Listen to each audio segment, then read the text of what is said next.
Hey you guys, so I wanted to record a new video on homeschool lesson planning. The reason that I want to record a new video are because right now we have lots of new homeschoolers who are starting this year because of COVID. And so there are lots of people who are trying to figure out how to do homeschool lesson planning for the first time. My previous planning videos are really dated and I made lots of changes to my current methods. So probably about the most basic thing to consider on how you want to do your homeschool lesson planning is whether you want to use paper planning or digital planning.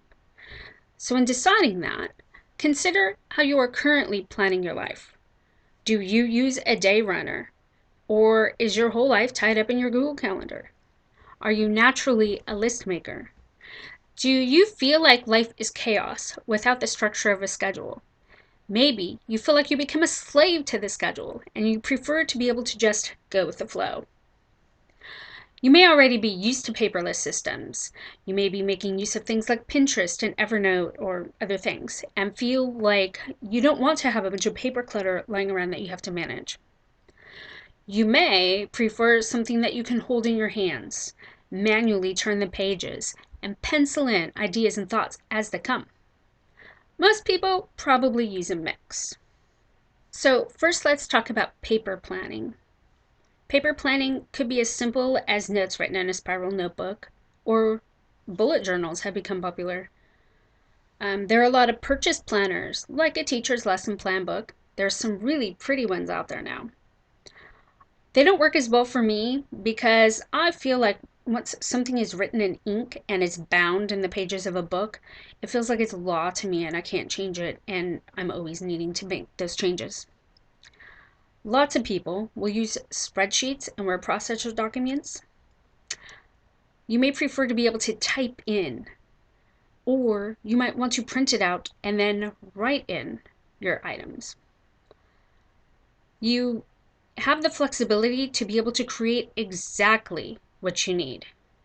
Maybe you only do school on Monday through Thursday and you have Fridays off. Maybe you have 4 children and you're trying to manage all their different things and you need it at a glance. There are a lot of downloads online that you can download and use those as templates for how to organize your lesson plans. DonnaYoung.org is one that I've made a lot of use of her plans, and it really gave me a good launching point for what the possibilities were, and then I modified them to fit my needs in making my own spreadsheets and word processor documents. You basically just need some way of listing all the subjects to be done in a day for each kid and what the tasks are to be done for each of those subjects.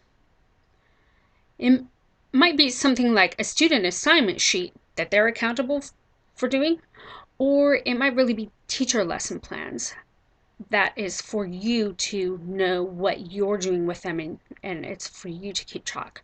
Or it might be both. And in that case, do you want to rewrite it in each instance, or do you want to be able to copy and paste, or do you want it to automatically generate? If you are doing paper planning, you might choose to keep a homeschool binder or a family binder to keep all your necessary paperwork together. So here is a binder that I have kept for a long time. It's a little rough looking. It's been through a house fire. My kids called this the fat notebook.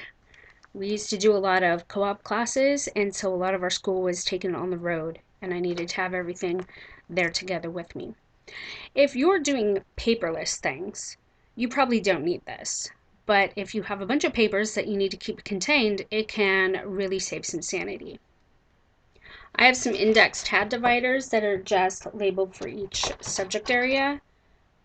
These are just made out of scrapbooking paper. In each of my subject tabs, I keep the things that I'm going to need to have printed out. I don't keep everything in that tab for teaching that subject. I keep less things printed out now than I used to, and it's mostly just stuff that I need to be able to lay out and look at it instead of toggling between screens on my computer screen. So for each of those tabs, for each subject, I keep a subject plan, which is a list of all the tasks that will be done in each unit of that curriculum for the course. I keep some scope and sequence, especially for different curriculum that I'm using or that I have used over the course of time, and I need to compare what the differences were between two different things. That has been very valuable. I keep some reference charts of things, so when I need something to grab quick to know how to teach certain material.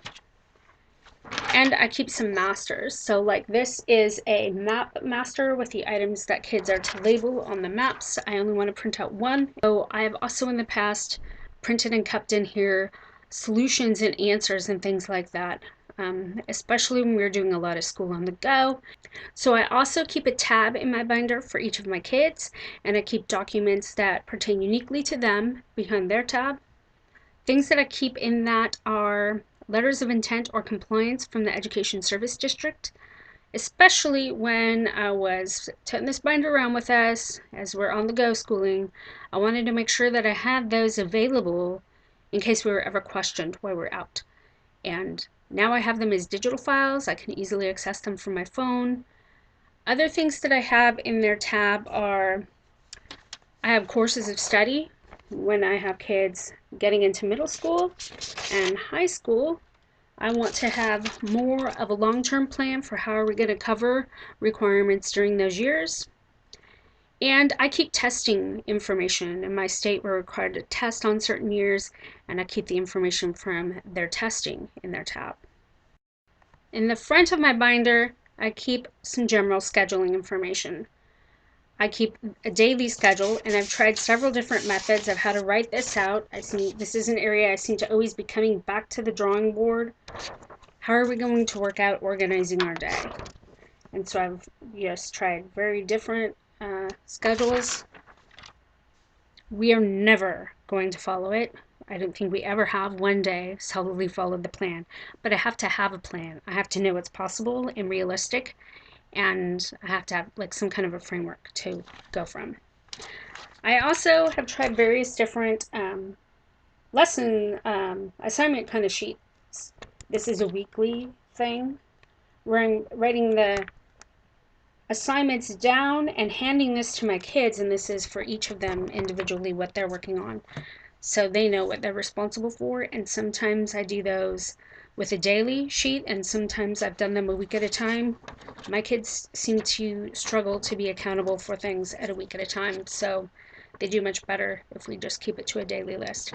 I've also used this kind of calendar method where I've just very tiny written in for each day subjects and things that they were going to do for the whole month. And that has been really helpful for when I need a big picture of how are we going to fit this all within this time. A drawback to paper planning for me is that every schedule adjustment means re-handwriting things out again. In order to shift the whole schedule forward, that means erasing and rewriting everything.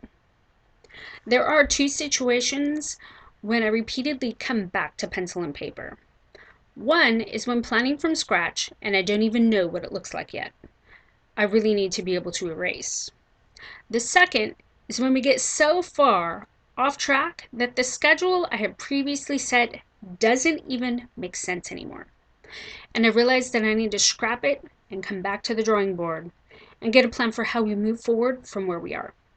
And now let's talk about digital planning. For a while, I simply had folders on my hard drive for each kid with subfolders for each day of the week. I copied their folders onto their devices, and they were responsible for covering the digital content of their folder for the day. You might make spreadsheets or Word documents or digital notes with a task to be completed. Instead of printing them out, you may prefer to keep them as digital files, accessible on your phone or computer. You might use Google Drive or Evernote, or maybe you do this right inside your Google Calendar. There are lots of homeschool specific apps for digital planning. I used Homeschool Skedtrack for years because it was free. I did a couple of free trials for different applications, but I wasn't in a position to be able to pay for a service. Now I'm doing the Homeschool Planet trial, and I plan to subscribe. A thing about digital apps are they have various different rescheduling features, report generators. Making report cards and transcripts can be easy or maybe even automatic. Tracking hours or school days is very easy. And lots of these programs are able to do a bunch of the math for you when trying to figure out how much to do each day in order to spread the work out over time. For me, I want to be able to shift the entire schedule forward and decide whether we add unfinished business to tomorrow and keep tomorrow's business in the same day, or move today's unfinished business to tomorrow and shift tomorrow's business and everything following out one day.